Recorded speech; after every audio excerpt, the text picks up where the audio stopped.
నంద్యాల జిల్లా నందికొట్కూరు పట్టణంలో బైరెడ్డి నగర్లో దారుణ ఘటన చోటు చేసుకుంది. ప్రేమ పేరుతో ఉన్మాది పెట్రోల్ పోసి తగలబెట్టాడని, మరి ఏదైనా ఇతర రసాయనాలు ఉపయోగించి తగలబెట్టాడనేటువంటి దీనిపైన పోలీసులు కేసు నమోదు చేసి దర్యాప్తు చేస్తున్నారు. ప్రస్తుతం ఆమె ఇంటర్మీడియట్ మొదటి సంవత్సరం చదివేటువంటి ఒక 17 ఏళ్ల బాలిక ప్రేమ ఉన్మాదానికి బలైనటువంటి పరిస్థితి. మనం ప్రస్తుతం బైరెడ్డి నగర్లో ఉన్నాం. జరిగినటువంటి ఘటన ఈ ఇంటి దగ్గరే జరిగింది. తెల్లవారుజామున 4 గంటల ప్రాంతంలో జరిగినటువంటి ఘటనలో బాలిక 17 ఏళ్ల బాలిక చనిపోయినటువంటి ఘటన వెలుగులోకి వచ్చింది. ఒక్కసారిగా నందికొట్కూరు పట్టణం ఉలికి పడినటువంటి పరిస్థితి ఉంది. అత్యంత దారుణంగా కిరాతకంగా పెట్రోల్ పోసి తగలబెట్టాడని చంపేసినటువంటి ఘటన వెలుగులోకి వచ్చిన నేపథ్యంలో ప్రస్తుతం ఏం జరిగిందనే అంశం మీద మనతో మాట్లాడడానికి బాలిక అవ్వ ఉన్నారు. ఏమవ్వ, ఏం జరిగిందవ్వా? ఏం సార్, ఏం జరిగింది? రాత్రి 3 గంటలప్పుడు చదువుకుంటా అని వచ్చింది సార్ రూమ్లోకి. చదువుకుంటా అంటే సరేలేమ్మా అని చదువుకోమన్నా. నేను బయటకు వచ్చి రొంచేపు కూర్చొని గడ పెట్టుకోమని ఇంట్లో పోయి పనుకున్నా సార్. ఇంకా 4 అయింటుందో ఏమో టైం అయితే చూడలేదు సార్. ఇంకా వాళ్ళు ఏమో ఎప్పుడు వచ్చినాడో ఏడన్నాడో ఆ చెట్లలో ఏం కథనో వచ్చినాడు. ఆయనతో ఇంకా వాకిలి తెరిచినాడు. పోయి ఇంకా చంపి ఆ పెట్రోల్ పోసినాడు. ముందే పెట్రోల్ పోసినాడు తెలియదు. ముందు పోసి అంటించుంటే కేకలేసు. వాడు ముందే నోట్లో ఏమైనా బట్ట గిట్ట పెట్టినాడేమో. పెట్రోల్ పోసినాడు, అంటించినాడు. బయటికి రానికే వాడు డోర్ వేసుకున్నాడు లోపల. అది రాలే, అగ తన్నాడు సార్. ఆడ ఆ రాయి కింద పడేళ్ళకి మాకు శబ్దం వచ్చింది సార్. దోబున శబ్దం వచ్చింది. ఉరికి ఇద్దరం బయటకు వచ్చినాం. వచ్చేళ్ళకు ఆమె మంటలో కాలుతుంది.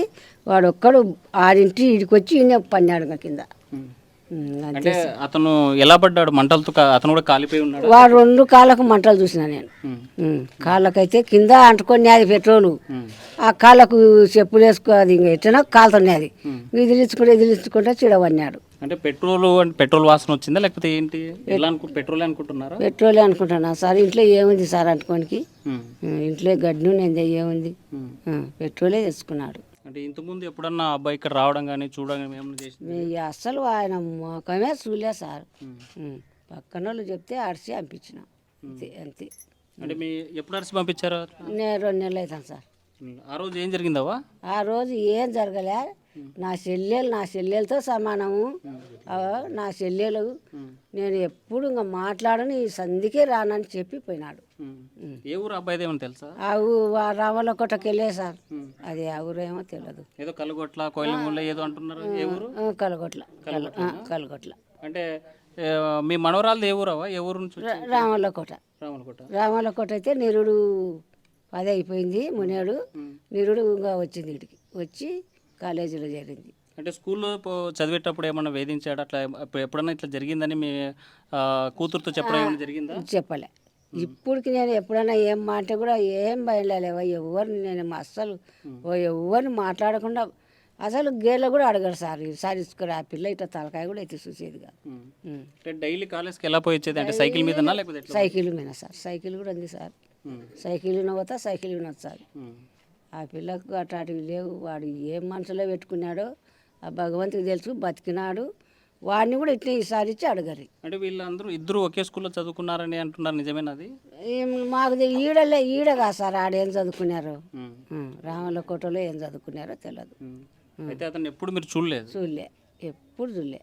2 నెలల క్రితం మాత్రమే ఇక్కడ జరిగింది. ఆ రోజు ఏం జరిగింది? ఆ రోజు కూడా ఇంకా చెప్తున్నా కదా సార్. ఆ రోజు ఏం జరగలే. చెల్లెలని వచ్చినాను నేను ఇంకా ఎప్పుడు రానని మీరు అపార్థం చేసుకుంటే నేను రానన్నాడు. ఆ రోజు నా బిడ్డంది. నేనైతే పని పోయినా.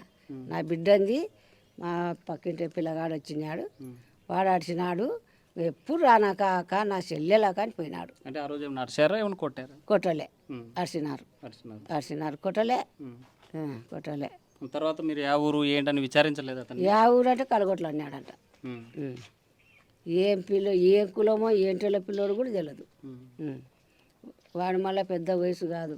17 ఏళ్ళు 16 ఏళ్ళు ఉంటాయి. కళ్ళ ముందు తిరిగే పాప మరి ఈరోజు ఉదయాన్ని చూస్తే కాలిపోయింది. అసలు ఏం చేయాలి? మనం మేమేం చేస్తాం సార్? మేము ఉండంగా బతికించుకుందాం. వచ్చే వాళ్ళకే మంటలో కాడికి పోవాలంటేనే మాకు కాలు చేతులు ఆడతలేవు. అక్కడ ఆమె కాలుతుంది. వాడు వచ్చి పడుతున్నాడు. ఎవరిని అడగాల కరెంటు లేదు గేర్లో ఓ అని కొట్టుకుంటుంటే ఎవరు వచ్చారు అందరు ఇళ్ళలో అనుకున్నారు. ఏ ఏ సమయం ఏంటది అప్పుడు టైం ఎంత టైం కరెక్ట్ 4 అయింది సార్. టైం చూసారు ఓకే అనుకుంటున్నారు. టైం నేను అనుకుంటుండా సార్. సరే ఇలాంటివన్నీ ఏం చేస్తే బాగుంటుంది? ఇలాంటి వాడిని ఏం చేస్తారో ఆ గవర్నమెంట్ ఆ చంద్రబాబు నాయుడు అయ్యో ఆయనే ఆ పవన్ కళ్యాణ్ ఏం చేస్తాడో నా బిడ్డకి ఏమి ఇచ్చాడో వాళ్ళే చూసుకోవాలి. ఎందుకు ఈ పుస్తకాలన్నీ బయట పారేశారు? మీరు వేసారా అక్కడ? వేయలే సార్. ఆమె ఆధార్ కార్డు కావాలంటే అన్నీ నేను ఏడగనుకుందని ఆడ తెచ్చి పెట్టిన ఆ బుక్కులు. ఫోటోలు కావాలంటే ఫోటోలు ఆధార్ కార్డు కావాలంటే తెచ్చి ఇచ్చిన సార్. మొత్తానికైతే ప్రేమ ఆమెకు భర్త లేడు సార్. నా అల్లుడు చచ్చిపోయినాడు. కష్టం చేసుకొని బతుకుతుంది. ఆ పిల్లలు చదివించుకోవాలని అల్లాడి నా కాడ ఇచ్చింది. నాకు చెడ్డ పేరు తెచ్చేసారు. ఇప్పుడు ఎంతమంది పిల్లలు? ఒక్కటే కూతురు. 3 నెలల పిల్లప్పుడే మొగుడు చచ్చిపోయినాడు. ఆమెకు మీరు ఏ న్యాయం చేస్తారో గవర్నమెంట్కి. అంటే మీకు చెడ్డ పేరు అంటే ఎట్లా చెడ్డ పేరు? ఇంకా వచ్చి నా ఒకడ వచ్చి సత్యాన్ని ఊర్లో అనుకోరా సార్. మళ్ళీ నేనేం చేయాలి సార్? నేను ఎంత కాపాడుకుంటా. ఒకవేళ ఏదైనా అట్ట ఇట్లా తిరుగుతుంటే భయం పెడతాం. అటువంటి పిల్ల కూడా కాదు కదా సార్. రైట్. ఒకగానొక కూతురు 3 నెలలకే తండ్రిని పోగొట్టుకున్నటువంటి పాప అల్లారు ముద్దుగా పెంచుకోవాలి, చదువు చెప్పించుకోవాలి, మంచి భవిష్యత్తు ఇవ్వాలనే ఉద్దేశంతో తన తల్లి వాళ్ళ అవ్వ దగ్గర చదువు కోసం ఇక నందికొట్కూరులో అంటే మనకి ఇక్కడ ఉండి రామల్లకోటలో చదువుకోవడానికి పై చదువు లేకపోవడం 10th క్లాస్ వరకే ఉండడంతో ఇంటర్మీడియట్ చదువు కోసం నందికొట్కూరు వదలడం జరిగింది. మన పుస్తకాలన్నీ కూడా ఇక్కడే బయట వేసినటువంటి సందర్భం ఉంది. అమ్మాయి ఫ్రెండ్స్తో దిగినటువంటి ఫోటోలు చూస్తే ఒకసారి మనం స్పష్టంగా కనిపిస్తూ ఉన్నాయి. చాలా మంచి అమ్మాయి, ఎవరితో కూడా మాట్లాడేది కాదు. తన పని ఏదో తను చేసుకునేది. స్కూల్కి సైకిల్ మీద వెళ్ళొచ్చేది. ఎప్పుడు కూడా సమస్య అయితే రాలేదు. 2 నెలల క్రితము ఇతను ఒకసారి వచ్చి ఇక్కడ వచ్చినటువంటి సందర్భంలోనే తల్లిదండ్రులు ఇక్కడ ఉన్నటువంటి వీరంతా చూసి మాట్లాడి ఇక్కడ రావద్దు అనేసి భయపెట్టి పంపించినటువంటి పరిస్థితి ఉంది. ఆ రోజు నాకు చెల్లెలు లాంటిది, నేను ఏ దురుద్దేశంతో అయితే రాలేదు, మీరు కావాలని అట్లా అనుకుంటే మాత్రం నేనేం చేయలేని చెప్పలేనటువంటి పరిస్థితి, మాట్లాడినటువంటి పరిస్థితి కనిపించింది. అయితే మొత్తానికి చూసుకుంటే మాత్రం ఇవాళ ప్రేమోన్మాదానికి 17 ఏళ్ల బాలిక చనిపోయినటువంటి ఘటన నందికొట్కూరుతో బయటపడడంతో ఒకసారిగా విషాద ఛాయలు అనుకునే పరిస్థితి. ఈ రూమ్లోనే ఇక్కడ 4 గంటల ప్రాంతంలో ఎవరైతే మొదటి సంవత్సరం చదివేటువంటి బాలిక ఉందో బయటికి వచ్చి చూసినటువంటి నేపథ్యంలో ఒకసారిగా ఇంట్లోకి వెళ్ళి లోపల పెట్రోల్ వేసి తగలబెట్టాడా లేకపోతే ఇంకేదైనా కెమికల్స్ వేసి వాడాడా అనేటువంటి దాని మీద పోలీసులు కేసు నమోదు చేసి దర్యాప్తు చేసే పరిస్థితి అయితే కనిపిస్తుంది. కానీ తను కూడా ఈ డోర్ వేసుకునే సమయంలో తన ఒళ్ళు కూడా కాలింది. బయటికి రాలేనటువంటి పరిస్థితిలో బలవంతంగా ఈ డోర్కే ఇక్కడ కాళ్ళతో కొట్టినట్టు నేపథ్యంలో ఇక్కడ ఉన్నటువంటి బండరాయి కింద పడిపోయినటువంటి నేపథ్యం. ఆ సందర్భంలోనే డోరు బయటకు వచ్చిన నేపథ్యం ఈ ఘటన జరిగింది. ఈ గదిలోనే మొత్తానికి ఖాళీ బూడిదైనటువంటి సిచ్యువేషన్స్ అయితే కనిపిస్తూ ఉన్నాయి. ఎక్కడ చూసినా ఈ పడిపోయినట్టు మొత్తం ఇల్లు మొత్తం నల్లటి పొగ కమ్మేసినటువంటి పరిస్థితి స్పష్టంగా కనిపిస్తూ ఉంది. అన్నీ కాలిపోయినటువంటి పరిస్థితి. మరోవైపు ఈ గదిలో ఉన్నటువంటి స్విచ్ బోర్డ్స్తో పాటు ఛార్జర్స్ కూడా కాలిపోయినటువంటి ఘటన స్పష్టంగా కనిపిస్తుంది. ఎంతటి వేడి వస్తే తప్ప ఇవి కరిగిపోయేటువంటి పరిస్థితి లేదు. షార్ట్ సర్క్యూట్కి ఆస్కారం లేనటువంటి పరిస్థితి. ఒకవేళ ఈ కాలిపోయినటువంటి సందర్భంలో షార్ట్ సర్క్యూట్ ఏదన్నా అధికంగా వచ్చిందా అనేటువంటిది కూడా అనుమానాలు వ్యక్తం చేసేటువంటి పరిస్థితి ఉంది. మొత్తాన్ని చూసుకుంటే ఈ గదిలోనే 4 గంటల ప్రాంతంలో ఉన్మాదిగా మారినటువంటి రాఘవేంద్ర 17 ఏళ్ల బాలికను పెట్రోల్ పోసి తగులుబెట్టినారనేటువంటి కేసు అయితే పోలీసులు నమోదు చేసినటువంటి పరిస్థితి ఉంది. గది మొత్తం కూడా నల్లగా మబ్బులతో ఇదైపోయినటువంటి పరిస్థితి అయితే స్పష్టంగా కనిపించేటువంటి పరిస్థితి అయితే కనిపిస్తుంది. ఇక ఈ గదిలో బంధించి నా మనవరాల మీద పెట్రోల్ పోసి తగులబెట్టాడు. అసలు అరుపులే వినిపించలేదు. ఈ పైన ఉన్నటువంటి బండరాయి కిందికి వచ్చినటువంటి పడిన తర్వాత అలికిడి వినిపించింది.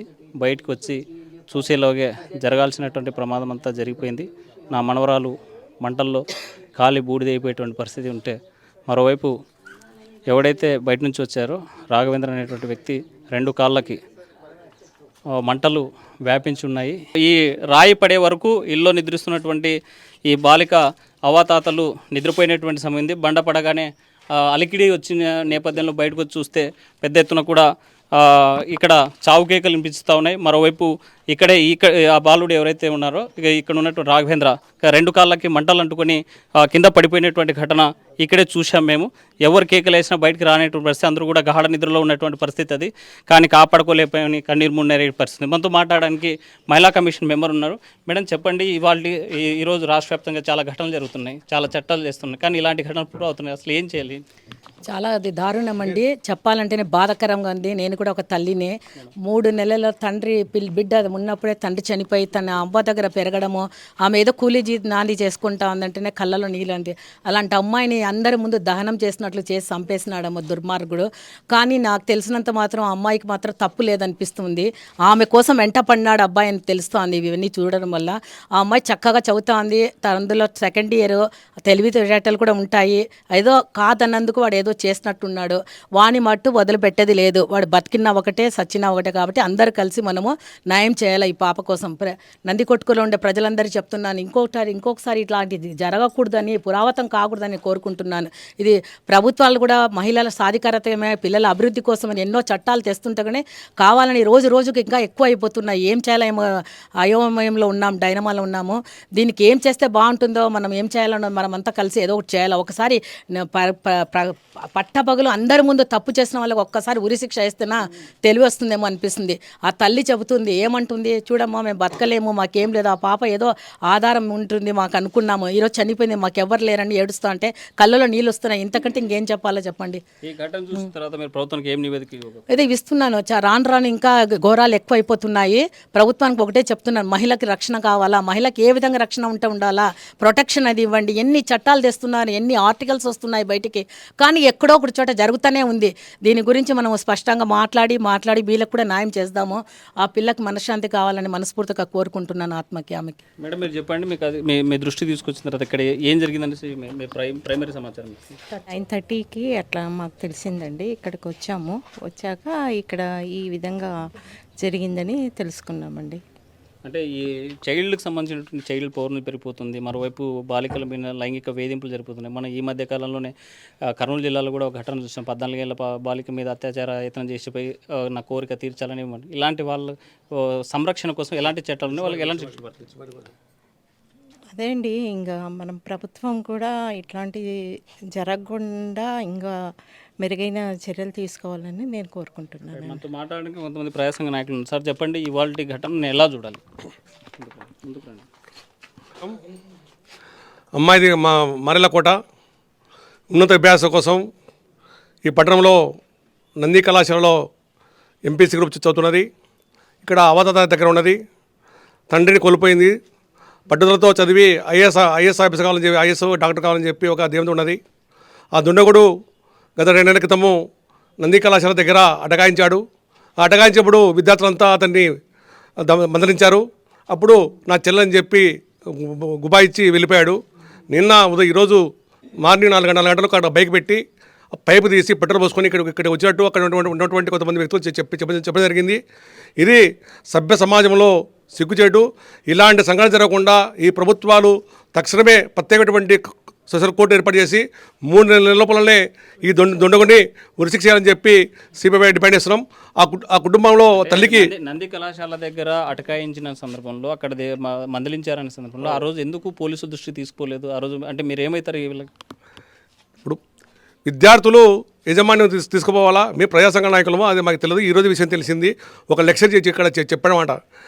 మా కళాశాల అమ్మాయి గతంలో ఇక్కడ మా చెల్లెని చెప్పాడు. అటకాయించినప్పుడు విద్యార్థి తిట్టారు. తిట్టినప్పుడు నా చెల్లెని బుకాయించి వెళ్ళిపోయాడు. మళ్ళీ ఈరోజు రావడం జరిగింది సార్. ఇది విషయం. మొత్తానికైతే చెల్లి అని బుకాయించేటువంటి ప్రయత్నం చేసినటువంటి సందర్భంలోనే ఇబ్బంది పెట్టేటాడు. అయితే ఆ రోజు పోలీస్ కేసు పెడదామనుకున్నాం, కానీ అమ్మాయి విషయం కాబట్టి ఆలోచించామని చెప్తున్నారు. మనతో మాట్లాడి మరి కొంతమంది మహిళా సంఘ నాయకులు. చెప్పండమ్మా, ఏం జరిగింది అనుకుంటున్నారు? నందికొట్కూరులో ఇది జరగడం చాలా బాధాకరము. చిన్న వయసులోనే అమ్మాయి ఎన్నో కలలు కానీ ఉంటుంది, డాక్టర్ కావాలనో ఐఏఎస్ కావాలనో, కానీ చిన్న వయసులోనే తన యొక్క ఆలోచనలన్నీ నివృత్తి అయిపోయినాయి. అయితే ముఖ్యంగా ఈ యొక్క మీడియా అంటే యూట్యూబ్స్ కానీ ఇంటర్నెట్స్ కానీ వీటి వల్లనే పిల్లలు చాలా చెడిపోతున్నారు. ముఖ్యంగా పేరెంట్స్కి అవేర్నెస్ ఇవ్వాలి, అలానే పిల్లలు కూడా అవేర్నెస్ ఇవ్వాలి. అదేవిధంగా సెల్ఫ్ డిఫెన్స్ అనేది కూడా నేర్పించాలి. ఇటువంటివి నేర్పించినప్పుడే వాళ్ళల్లో మనోధైర్యం వచ్చి ఇటువంటి జరిగినప్పుడు రాకుండా కూడా వాళ్ళు కాపాడుకునే విధంగా టీచర్స్కి అలానే లెక్చరర్స్ కూడా కాస్త వాళ్ళు ఇచ్చినట్లయితే ప్రోత్సాహం ప్రతి స్కూల్లో ప్రతి కాలేజెస్లో వాళ్ళకి వీటి మీద ఎడ్యుకేషన్ కానీ అవేర్నెస్ కానీ కల్పిస్తే పేరెంట్స్ యొక్క బాధ్యత చాలా ముఖ్యంగా ఉంది దీంట్లో. ఎందుకంటే అబ్బాయిల యొక్క తల్లిదండ్రులు అమ్మాయిలను అయితే కట్టడి చేస్తున్నాం, వెళ్ళొద్దు రావద్దు అని, కానీ అబ్బాయిలు మనం కట్టడి చేయలేకపోతున్నాం. సో అబ్బాయిల యొక్క తల్లిదండ్రులు కూడా చాలా జాగ్రత్తగా వాళ్ళని పెంచాలి అని కోరుకుంటున్నాము. మరీ ఇటువంటి సంఘటనలు జరగకుండా పునరుత్తి కాకుండా ఉండాలనే కోరుకుంటున్నాం. Thank you. మొత్తాన్ని చూసుకుంటే ఈ ఘటన చాలా బాధాకరము. నందికొట్కులో జరిగినటువంటి సంఘటనతో ఒకసారిగా ఉలిక్కిపడినటువంటి పరిస్థితి ఉంది. ఇప్పటికే జాగిలాలను రంగంలో దింపారు పోలీసులు. అసలు ఈ ఘటనకు జరిగిన కారణాలపైన జాగిలాల ద్వారా ఆచూకీ కనుక్కునేందుకు ఒకవైపు ప్రయత్నం చేస్తుంటే మరోవైపు ఫోరెన్సిక్ నిపుణులు కూడా రాబోతున్న నేపథ్యంలో అయితే స్పష్టంగా కనిపిస్తుంది. పోలీసులు కేసు నమోదు చేశారు, దర్యాప్తు చేస్తున్నారు. మరోవైపు ప్రజా సంఘాలు అదేవిధంగా మహిళా కమిషన్స్ కూడా ఒకటే డిమాండ్ చేస్తున్నాయి. ఇలాంటి వాళ్ళని ఖచ్చితంగా ఆ చర్యలు తీసుకోవాలి, ఉరి శిక్షలు వేస్తే తప్ప పునరావృతం కావు అని ఆవేదన వ్యక్తం చేసేటువంటి పరిస్థితి అయితే స్పష్టంగా కనిపిస్తుంది. అమ్మాయి ఇప్పుడు ఇక్కడ తాత ఇంటిలో ఉంది. వెల్దుర్తి మండల్లో 10th వరకు చదివారు. అక్కడ వాళ్ళకి ఒక పరిచయం అన్నాడు, సీనియర్, అతను వీళ్ళతో ఫ్రెండ్షిప్లో ఉన్నాడు. అమ్మాయి నందికొట్కూరులో వచ్చి ఇంటర్ కోసం వచ్చింది. తర్వాత వీళ్ళకి కూడా రెగ్యులర్గా కాంటాక్ట్స్ ఉన్నాయి అబ్బాయితో. అబ్బాయికి కాంటాక్ట్స్ ఉన్నాయి. నిన్న మనకు ఇప్పుడు వచ్చిన ఇన్ఫర్మేషన్ వరకు అబ్బాయి ఇక్కడ వచ్చాడు, రాత్రి 11:30 వరకు వచ్చాడు. తర్వాత మార్నింగ్ కొద్దిగా కేకలు వచ్చినప్పుడు వీళ్ళ తాతయ్య వచ్చి డయల్ 100 కాల్ చేశారు. కాల్ చేసిన తర్వాత సిఐ మన స్టాఫ్ వచ్చి అమ్మాయికి కొన్ని బర్న్స్ ఇంజరీ ఉన్నాయి, అబ్బాయికి కూడా బర్న్స్ ఇంజరీ బయట ఉన్నాడు. సో ఇప్పుడు ఇప్పుడు క్లూస్ టీమ్ కూడా వచ్చి విచారించారు. మొత్తం ఏమేమి ఇన్వెస్టిగేషన్ చేయాలంటే మనకి ఏమేమి అనుమానం ఉన్నాయి అన్ని విధంగా వెళ్తున్నాము. అమ్మాయి పోస్ట్ మార్టం కోసం పంపించాము కర్నూలు. అబ్బాయి కూడా ఇప్పుడు బర్న్ ఇంజరీస్తో ఉన్నాడు, అక్యూజ్ కొద్దిగా సీరియస్ క్రిటికల్ కండిషన్లో ఉన్నాడు. అండ్ ఇప్పుడు అన్ని యాంగిల్స్కి వెరిఫై చేసాము. ఏదైనా యాక్సిడెంటల్ ఫైర్ ఉండొచ్చు, సుసైడల్ ఇద్దరు కలిసి కాకపోవడంతో సుసైడ్ ఆర్ ఏదైనా అలా ప్లాన్గా వచ్చి చేశారు. కాబట్టి ఇప్పుడు అన్ని శాంపిల్స్ బర్న్ ఎట్లా వచ్చింది అన్నీ మనం ఇప్పుడు కలెక్ట్ చేసాము. అది పూర్తిగా వివరం తర్వాత తెలుస్తాం. ఇప్పుడు కాజ్ ఆఫ్ ఫైర్ గురించి మనం అన్నీ చెక్ చేస్తున్నాము. ఇటు ప్రిలిమినరీ స్టేజ్లో చెప్పడానికి ఏం లేదు. పెట్రోల్ బర్నింగ్, కెరోసిన్ బర్నింగ్ ఇప్పుడు మన స్వాబ్స్ తీసుకుని ఎఫ్ఎస్ఎల్కి పంపిస్తాము. ఏదైనా ఎలక్ట్రికల్ షాక్, ఎలక్ట్రికల్ వైరింగ్తో అయితే అది కూడా ఎలక్ట్రికల్ డిపార్ట్మెంట్ వాళ్ళు వస్తున్నారు. ఇంకా మనం అన్ని శాంపిల్స్ కలెక్ట్ చేసాము. ఏదైనా బర్న్, ఫర్ ఎగ్జాంపుల్ కాయిల్ ఉండొచ్చు, ఏదైనా పాత మెషిన్ ఆయిల్ ఉండొచ్చు, ఏమేమి ఉన్నాయి అన్నీ కలెక్ట్ చేసాము. అన్నీ చూసాను. బాటిల్స్లో కూడా అన్నీ చెక్ చేసి ఇన్ఫ్లేమబుల్ మెటీరియల్ ఏ బాటిల్లో ఉంది అది కూడా చెక్ చేసాము. సార్ ఇంతకుముందు ఏమైనా కంప్లైంట్ ఇచ్చినారా సార్? ఈ పిల్లోడు వస్తున్నారు అంటున్నారు కదా, మన దృష్టిలో లేదు. అమ్మాయి కూడా వెల్దుర్తి నుంచి ఇక్కడ జస్ట్ ఇంటర్ కోసం చదవడానికి వాళ్ళ మదర్ ఇక్కడ పంపించారు. అబ్బాయి కండిషన్ ఎట్లా ఉంది? అబ్బాయితో మాట్లాడారు? ఇప్పుడు అబ్బాయి కూడా షాక్లో ఉన్నాడు. అబ్బాయికి కూడా burn injuries 30 to 40% burn injuries ఉంటాయి. ఇప్పుడు వాళ్ళకు ఏం చెప్పట్లేదు, కానీ మాట్లాడుతున్నాము. మన ఎస్ఐ అక్కడే ఉన్నారు, అది కూడా మాట్లాడుతారు. అది మనకి ఇప్పుడు it is too early to say. ఇప్పుడు స్మెల్ లేదు. మన స్వాబ్స్ తీసుకున్నాము, వాట్ ఈస్ ద వోలటైల్ అంతా ఇన్ఫ్లేమబుల్ మెటీరియల్ ఏమున్నాయి. కొన్ని ఇంకా కూడా మనకి క్లూస్ దొరికింది. ఇక్కడ ఫైర్ ఆఫ్ ఒరిజిన్ ఏముంది, ఎట్లా వచ్చింది ఫైర్ అని చెక్ చేస్తాము. సార్ అబ్బాయిని 2 days బ్యాక్ 1 week బ్యాక్ అదుపులో తీసుకొని అనుమానంగా తిరుగుతున్నాడని బ్రహ్మపూర్ స్టేషన్లో అదుపులో తీసుకున్నారంట సార్. మరిన్ని వీడియోస్ కోసం ఛానల్ ని సబ్స్క్రైబ్ చేయండి. లేటెస్ట్ అప్డేట్స్ కోసం వాట్సాప్ ఛానల్ ని ఫాలో అవ్వండి. ఆ లింక్ డిస్క్రిప్షన్ లో ఉంది.